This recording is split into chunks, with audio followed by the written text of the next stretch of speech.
నువ్వు తగ్గించుకుంటున్నావా? తగ్గింపు స్వభావం ఉందా నీకు? వెయిట్ మినిట్ ప్రోగ్రామ్ను వీక్షించడానికి ఆన్లైన్కి వచ్చినటువంటి మీకు ప్రభు పేరట శుభములు కలుగునుగాక.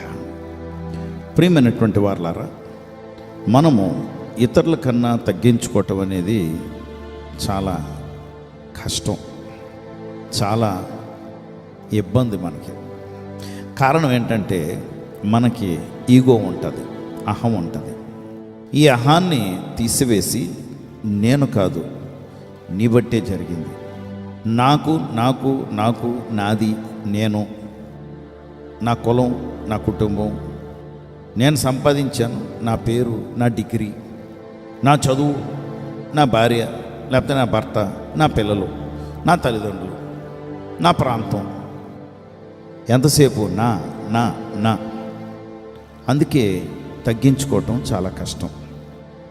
నీ బట్టి జరిగింది, మీరు వచ్చారు, చాలా బాగుంది, చాలా సంతోషం. మనకు రావు మాటలు.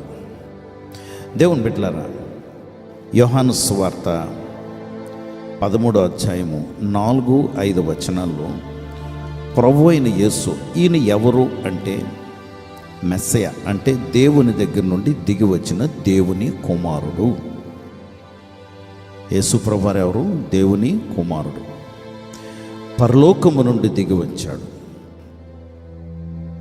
దైవత్వం కలిగిన వాడు, దైవత్వంలో పరిపూర్ణంగా ఉన్నవాడు. ఆయన చనిపోవటానికి సిద్ధమవుతున్నాడు. శిష్యులందరినీ కూర్చోపెట్టి ఆ రోజు భోజనం చేశారు. భోజనమైన పిమ్మట ఆయన 4వ వచనంలో 13వ అధ్యాయం యోహాను సువార్త, పై వస్త్రమును తీసివేసి అక్కడ ఉన్నటువంటి ఒక టవల్ని ఆయన చుట్టూ, నడుం చుట్టూ చుట్టుకొని, అప్పుడు ఒక బేసిన్లో నీళ్లు వేసి శిష్యులు పాదాలు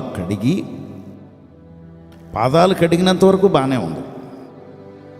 ఓకే, ఎందుకు కడిగారు ఏంటి అని ఒకవేళ అవకాశం ఉంటే ఈరోజు వివరిస్తాను. కానీ పాదాలు కడిగిన తర్వాత ఆయన చేసింది ఏంటంటే, కడిగినటువంటి శిష్యులు పాదాలు, శిష్యులు తక్కువ కదండి, ఆయనకన్నా తక్కువ, ఆయన గురువు గారు, ఆయన దగ్గర ఉన్నటువంటి శిష్యులు కనుక వారు పాదాలు తీసుకుని ఆయన నడుం చుట్టూ ఉన్నటువంటి టవల్కి ఆ పాదాలని తుడిచారు.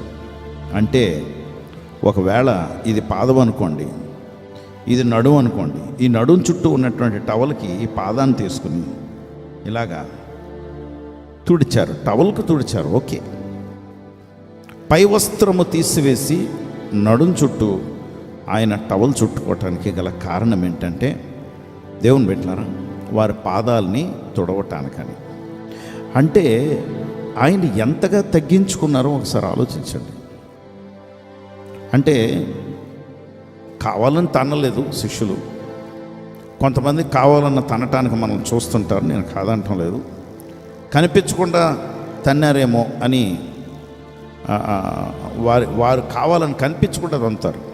కానీ దేవుని బిడ్డలారా, యేసు ప్రభు వారి పాదాలు తీసుకుని ఆయన టవల్కి తడి కాళ్ళను తుడిచారు. అంటే తన్నించుకోవడమే కదండి, ఎంత తగ్గించుకోవడమే కదా. నా ప్రభువు సృష్టించినటువంటి మనుషులు పాదాలను కడగటానికి కూడా ఎంత తగ్గించుకున్నారు. ఎందుకు మనకంత తగ్గింపు ఉండటం లేదో అర్థం కావటం లేదు కదా. ఇప్పుడు యేసు ప్రభు వారు పైన ఉన్నవాడు, శిష్యులు క్రిందన ఉన్నవారు. ఆయన దిగి వచ్చి తన్ను తాను తగ్గించుకుని శిష్యులు పాదాలు కడగటానికే కాదు, నడుం చుట్టూ వేసుకున్నటువంటి ఆ టవల్తో తుడిచారే. తోటి మనుషులు, నీ లెవెల్లో ఉన్న మనుషులందరూ ఒకటే కదండి. డబ్బులుంటే అది స్తోమత వేరే, నేను దాని గురించి కాదు, స్తోమతను గురించి మాట్లాడటం లేదు, కానీ హ్యుమానిటీ గురించి చెప్తున్నాను. అందరూ ఒకటే కదా, మనుషులు సమానమే కదా, దేవుళ్ళు కాదు కదా, మనుషులు దిగజారిపోయిన వాళ్ళు కాదు కదా. ఎందుకు ఈ వ్యత్యాసాలు? ఎందుకు మేము పెద్దవాళ్ళు, మాకు ముందు భోజనం పెట్టండి? అందుకే సాధారణంగా చర్చిలో భోజనాలు అయితే నేను ఆఖరు ఒక భోజనం చేయటానికి ప్రయత్నిస్తాను. ఎందుకంటే అందరూ ముందు, తర్వాత నేను. ఒక త్రికోణం ఉందనుకోండి, సంఘం అంతా బేస్లో ఉంటే సేవకుడు పైన ఉంటాడు అనే భావం. కానీ కాదండి, అది త్రికోణం తిరగవేస్తే ఆ యాంగిల్ క్రిందన ఉంటుంది, కోణం క్రిందన ఉంటుంది, బేస్ పైన ఉంటుంది. మీరందరూ నాకన్నా గొప్పవారు, మీరందరూ నాకన్నా ఆశీర్వదింపబడాలని, మీరందరూ నాకన్నా హెచ్చింపబడాలని నేను ఎప్పుడూ కోరుకుంటాను. దేవుని బిడ్డలారా, అది యేసు ప్రభు వారి లక్షణం. చూడండి, ఒక మారు 14వ అధ్యాయంలో యోహాను సువార్త ఆయన అంటారు 12వ వచనంలో, మీరు నాకన్నా గొప్ప కార్యాలు చేతురు. ఎవరైనా మనకన్నా గొప్ప కార్యాలు చేయటం చూస్తే మనకు అసూయ, ఎవరైనా మనకన్నా గొప్ప అయిపోతుంటే మనకు అసూయ, ఎవరైనా మనకన్నా గొప్ప గొప్ప సీటు రావటమో, లేకపోతే జీతం ఎక్కువ వస్తుందనో, బాగా పాడుతున్నారనో, ఇంకొకటి కారణం ఉందనుకోండి, ఎంత గొప్ప అయిపోతామా? కాదు, అసూయ పడతాం. దేవుని బిడ్డలారా, నేను మినిస్ట్రీ క్రొత్తలో అమాంతమైనటువంటి తలాంత కలిగినటువంటి ఒక సేవకుడు పాటలు పాడేవారు, సినిమాల్లో పాడేవారు. ఆయన దేవుని సేవకు వచ్చేసాడు. ఆయనతో పాటు సేవకి నేను వెళ్ళేవాడిని. యథార్థంగా చెప్తున్నానండి, నాకు పాటలు పాడటం రాదు, నాకు వాయిద్యాలు వాయించడం రాదు, నాకు ఏమీ రాదు. కానీ వాళ్ళ సామాన్లు మోయటానికి వెళ్ళేవాడిని. అంతేకాదు, మధ్యాహ్నం పూట వాళ్ళకి ఖాళీగా ఉండేవారు కనుక వాళ్ళకి పరిచర్య చేసి, తల నూనె రాసి మర్దన చేసి కాళ్ళు పట్టడానికి వెళ్ళేవాడిని. వారి సామాన్లు మోయటమే కాదు, వారికి సీట్లు, ఆ రోజుల్లో మేము ప్యాసింజర్ ట్రైన్లోనే వెళ్ళేవాళ్ళమే, వాళ్ళకి సీట్లు, పడుకోవటానికి సీట్లు రెడీ చేసి నేను కింద పడుకునేవాడిని, నేల మీద న్యూస్ పేపర్లు వేసుకుని. వారు పడుకోవటానికి మంచి ప్లేసులు ఇచ్చి పరిచర్య నేను అలా చేశాను.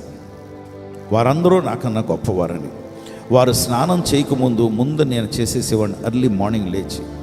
ఎందుకంటే వాళ్ళకి క్లాష్ రాకూడదు, సేవకులు వాళ్ళు, నేను మామూలు వాడిని కనుక స్నానం చేయటమే కాదు, అంతకు ముందే ప్రార్థన అయిపోవాలి, నా ప్రార్థన అయిపోవాలి. కనీసం గంట ప్రార్థన చేసేవాడిని. అప్పుడు ఆ దినాల్లో సేవకుడిని నేనవుతానని ఇప్పుడు కూడా నేను ఊహించుకోలేదు. వాళ్ళ బైబిల్ మోయటానికి, వాళ్ళకి పరిచర్య చేయటానికి, వాళ్ళ సామాన్లు మోయటానికి, వాళ్ళ బనీళ్ళు చెడ్డీలు ఉతకటానికనే అనుకున్నాను నేను. అందుకే దేవుడు నాకు ఆ పనప్పు చెప్పారేమో అనుకునేవాడిని. కానీ ఈరోజు నేను వెనక్కి తిరిగి చూసుకుంటే, నేను వచ్చినటువంటి మార్గము నా ప్రభువుని నేను వెంబడించాను కనుక ఆయన నన్ను హెచ్చిస్తూ ఉన్నాడు. ఈరోజు దేవుని బిడ్డ, నువ్వు తగ్గించుకుంటావా? నీ ఎదుట ఉన్నటువంటి వ్యక్తిని మీరు లేకుండా మేము చేయలేవండి, లేకపోతే మీరు లేకుండా ఇది అవ్వదండి అని నువ్వు అనగలవా? ప్రోత్సహించగలవా? Go and encourage somebody. God will encourage you. దేవుడు తప్పకుండా మిమ్మల్ని ఆశీర్వదిస్తాడు. పరిశుద్ధుడా ప్రభువా, మీకు వందనాలు, స్తోత్రాలు. ఈ రోజుల్లో ఎందుకో శిష్యరకం అనేది ఎక్కడ, ఏ సంఘాల్లో కానీ ఎక్కడ కూడా మేము చూడటం లేదు. నువ్వన్నావు, సమస్త జనులకు సువార్తను ప్రకటించి శిష్యులుగా చేయుడి. శిష్యరకం ఏం మర్చిపోయావు నాయన, మమ్మల్ని మన్నించండి. శిష్యరకంలో భాగము డిసిప్లిన్, శిష్యరకంలో భాగము తగ్గించుకోవటం, శిష్యరకంలో భాగము నిన్ను హెచ్చించటం, మమ్మల్ని మేము హీనపరుచుకొని నా చుట్టుప్రక్కల ఉన్న వాళ్ళందరూ కూడా గొప్పవారని వారిని హెచ్చించటం, వారిని ఘనపరచటం. ప్రభా, శిష్యులుగా చేయుడి అని చెప్పావు. నేను సిద్ధంగా ఉన్నాను. నా బిడ్డల్ని, ఈ మాటలు వింటున్నటువంటి వారిని అందరినీ కూడా అదే మార్గంలో నడిపించి నువ్వు ఆశీర్వదించమని మా ప్రభు రక్షకుడు యేసుక్రీస్తు వారి నామములో ప్రార్థించి వేడుకొంచున్నాం తండ్రి.